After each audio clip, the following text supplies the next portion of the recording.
Di sebuah desa kecil yang terpencil, hiduplah seorang ibu bernama Sumi dan anak semata wayangnya, Bimo. Hidup mereka penuh keterbatasan setelah ayah Bimo meninggal beberapa tahun lalu. Sumi bekerja sebagai penjual kue keliling untuk menyambung hidup, meski penghasilannya tak seberapa.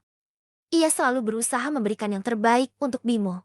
Setiap pagi, Sumi bangun sebelum fajar dengan telaten. Ia membuat kue-kue sederhana untuk dijual di pasar. Tubuhnya yang semakin renta sering terasa lelah. Tetapi senyum Bimo adalah kekuatan baginya.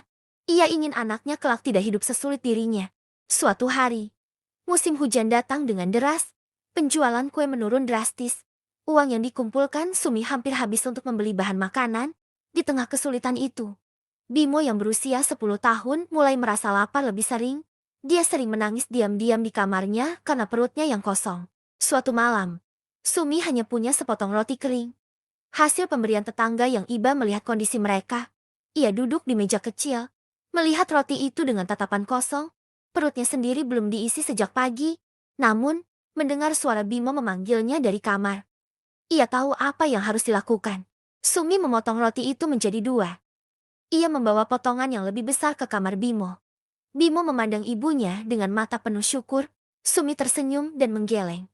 Bimo, yang masih terlalu kecil untuk memahami, melahap roti itu dengan lahap. Sementara itu, Sumi duduk di sudut kamar, menahan perih di perutnya yang kosong. Ia tahu ini hanya satu dari banyak pengorbanannya. Tapi ia tak pernah mengeluh. Hari-hari berlalu, dan kondisi semakin sulit. Sumi mulai sering batuk karena kedinginan saat bekerja di tengah hujan.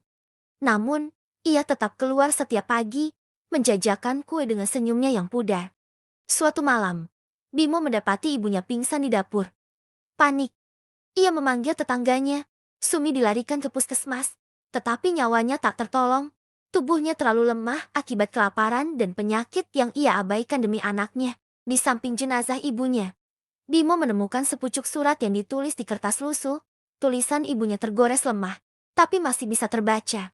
Namun, setiap kali ia memakan roti, ia selalu teringat ibunya dan sepotong roti terakhir yang diberikan dengan penuh cinta. Bimo memeluk surat itu sambil menangis terseduh-seduh. Ia akhirnya menyadari betapa besar cinta dan pengorbanan ibunya selama ini.